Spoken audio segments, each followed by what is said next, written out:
Welcome to the Warrior Woodshop. We're going to show you how we made this from an $800 marketplace find.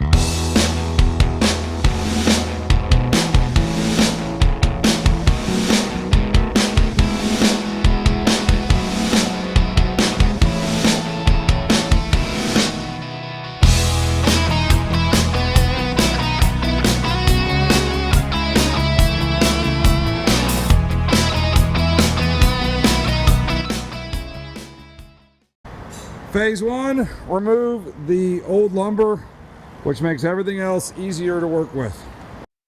All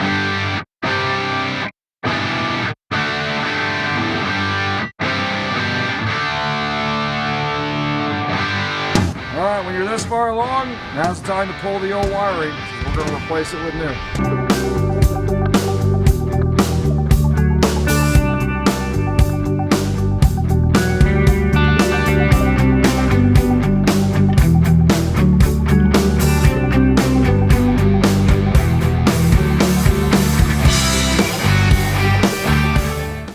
I don't quite understand DOT rules.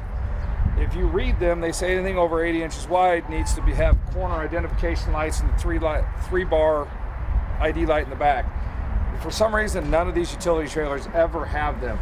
Well, we're going to follow my interpretation of the DOT regulations, and we're going to add a corner light at a diagonal here, because otherwise you got to put one sideways and one vertical. We're going to go ahead and mark the widest point with the fender and then put our 3 identification lights in the back. All right, so far on this trailer project, we've added a light box. Actually, we homemade the light box. This is a recycled 4x2 bracket off of a shelving unit or something. Being thrifty is a key. Took a piece of 2-inch flat and a piece of 2-inch square tubing for the bottom. So we're going to put a marker light here on the outside, and then we also put a piece of 2x2 angle iron here on the back to box it in, give us something. And then I don't know if you can see it on camera. We've so far we put a piece of 1.5 inch flat that we're going to enclose the top to be a little step, so if the gate's up. Additionally, we've taken the traditional flip out or chain link ones and put these quick release ones in there, and just got everything mounted there. So something different, something to give a little more visibility. But this alone, taking this boat trailer light and turning it vertically, created a very visible light. You could also do this with a 6-inch oval, and they make a box that we did on one of our other trailers. To finish up the back, one of the things we're going to do is drill our 3 marker lights. We've kind of marked out about a 1/2 inch below here is where the gate touches when it's fully closed. There's still enough room to put our 3 identification bar lights, and we'll have 3 identification bar lights up front. We're going to make sure they space equally top and bottom. And then we'll have the top corners marked out on the gate also. We did the same thing on the other side. We're going to move along the line here. This fender has just seen its wear and tear of use, where the one on the other side, we'll show you the process, had a blowout. It actually caught and bent the fender. All that's because they didn't put a piece of angle iron right here to stiffen the fender. So anytime the frame gets bumped, a tire blowout. So we're going to go ahead and add that, stiffen it up. And on the front side, we're going to go ahead and add a marker light when we redo the wiring for visibility at night, because it really sucks towing these trailers at night with a black fender on a dark highway. At least this will light up the corner. But here we had one blowout, or the previous owner had a blowout, ruined the back wall of the fender and curled it up. A $50 piece of metal at most, and labor to install it when the thing was built, would have stabilized this, and the damage to the fender would have been minimal. Maybe just the back wall, depending on how bad the blowout is. We purchased it this way, throwed some new dust caps on, and we're going to see if we can straighten this up and save this fender, because we have a new back panel that's going to go in here, and then we're going to go ahead and add the fender bracing. That way this doesn't happen again, and it'll help hide some of this imperfection and give it the strength it needs, because currently there's 1, 2, 3 welds holding this whole fender on. It's no surprise what happened. So let's get to fixing this one by trying to bend that back. All right, welcome back to the Warrior Woodshop. Here we are, day number 3, and you know, we've spent about, this has been a weekend project for us. We spent about 3 or 4 hours Friday night and a good 7-8 hours on Saturday. Got here around lunchtime, worked till it got dark. And we've got most of the welding done. Our spare tire racks installed. Our D-rings are done. The fenders are definitely repaired. If you want, you know, professional body work, I'd have just put new fenders on, but we're on a budget. Let's get back to it today. Like I said, we're gonna mount some conduit boxes out of metal, put some plastic conduit between them, and integrate some other stuff. This is what we're calling a hybrid. About 90% of the wiring will be in conduit. Just the last little bit where it connects up to the light will be in a wire loom or a sealed insulated light. Well, 4 more hours in the book, so basically a weekend of work. And you're sitting here thinking from the intro to the exit video, it looks the same. I know it does, right? But we did get all our conduit and our wire pulled through. So basically we're ready to wire wheel this thing. We zipped the tires back on. We're gonna wire wheel it during the week. A couple Warrior Woodshop students have offered to do that. Imagine that, they want to get out of study hall to be outside. Can't blame them, right? And then they'll give us a coat or a hand putting the first coat of paint on it, throw the deck back on it next week, and by the weekend this thing should be ready to roll. So basically this is a 2-weekend project. 1 weekend in the books, I'd say we did pretty good.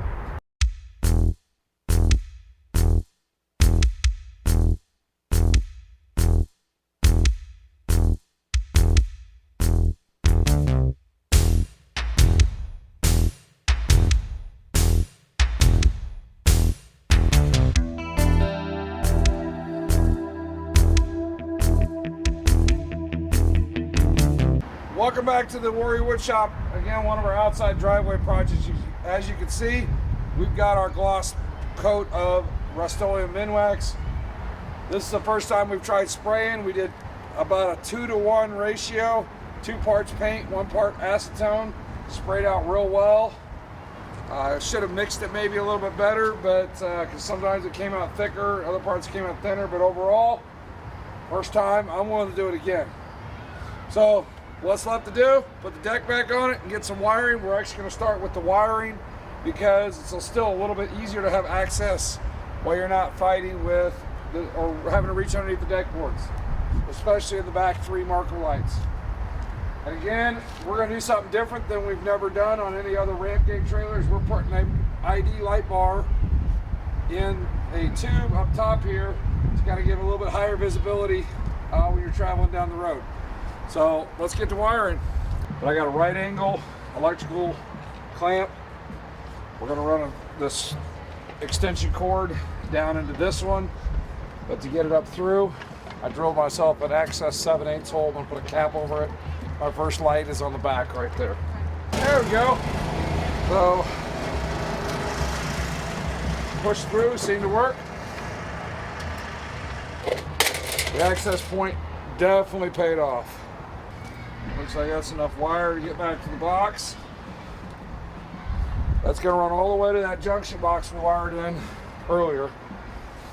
So since this is the first light, I'm going to strip that back. We'll add the first one and then the pigtail onto the next one. And we're going to go ahead, for ease of replacement, we're going to use one of these 2-wire plugs you see a lot in semi-trucks. So these are designed, you know, like the running lights on the big rigs. But what we're going to do is snip them across, heat shrink them together. And the middle will have the 3, but that's kind of nice that that's set up, but we're not going to waste the plugs between here and there. So I'd like to think I'm perfect in wiring, but let's be real. So what I'm going to do is every connection, I'm going to stop and test. This way I know I have continuity between the plug that's going to go into the junction box and the first 2-wire plug. You just do that with a simple voltage tester.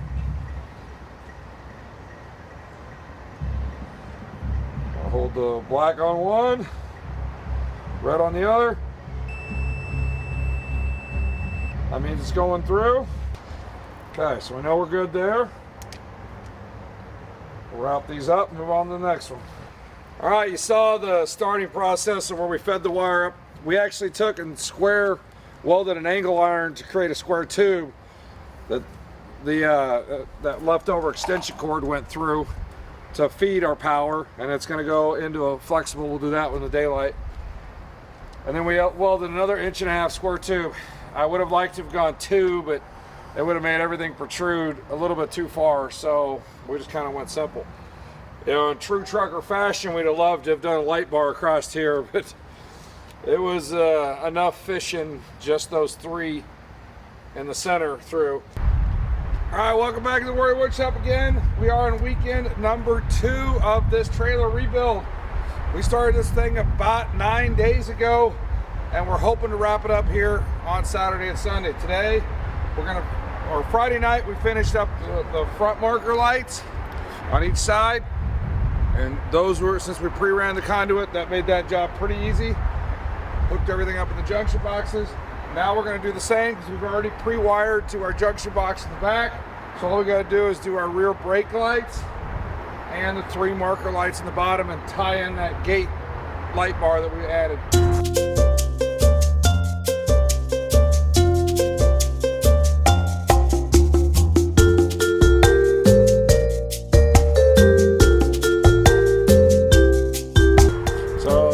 Of connectors is up to you.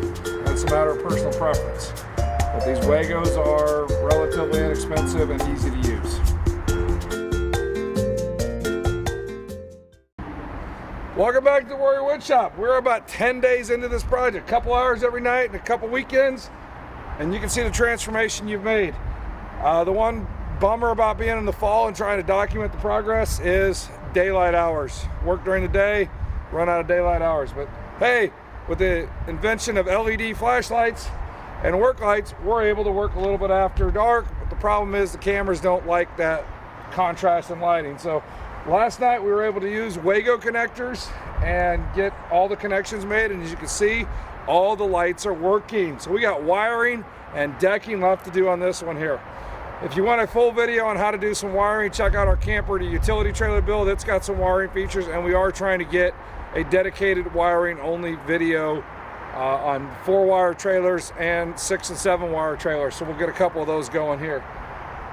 So again, all we're waiting on is to wrap this thing up, get this thing on the ground, get the deck installed and sealed, and we'll wrap this thing up.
here at the Warrior Wood Shop, and this wraps this project up.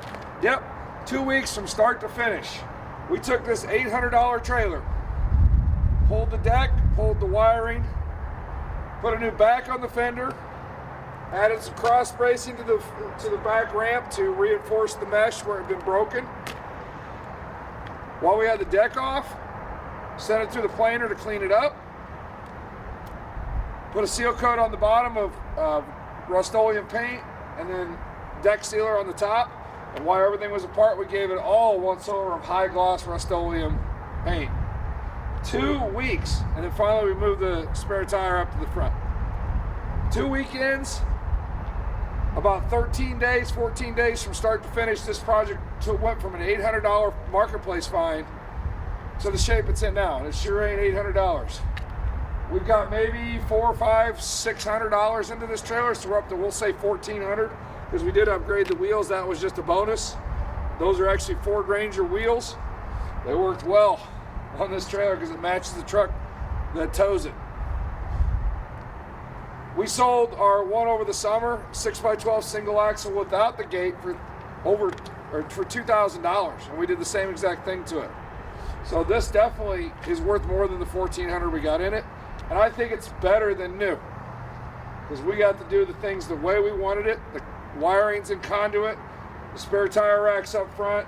We added 12 D-rings to every spot, and when we went four-wheeling last weekend, that was nothing, or we kept commenting over and over how much easier it was to strap those down. So hopefully you can take 2 weeks to a month without your trailer. That's the hardest part, being without your trailer for 2 weeks to a month, and go from an $800 marketplace find to something you don't want to sell because it's better than new. We're going to do a couple more trailers like this. We got a camper frame to utility trailer conversion, and we got a gooseneck recovery trailer. We're going to make it have strobes and everything else. So we've got a couple more. So be sure to hit that subscribe button if you haven't done so already, so you get notified, and the bell so you get notified when we do post those. It's starting to turn into fall, so we're about ready to head back inside the shop and do some projects there. We just got done with our parade. We're having a great fall, but it's starting to, the weather seasons are changed. If you notice our outfits during the video. So thanks for watching. After you're done making some sparks here, all I have to say is go out and make some solder.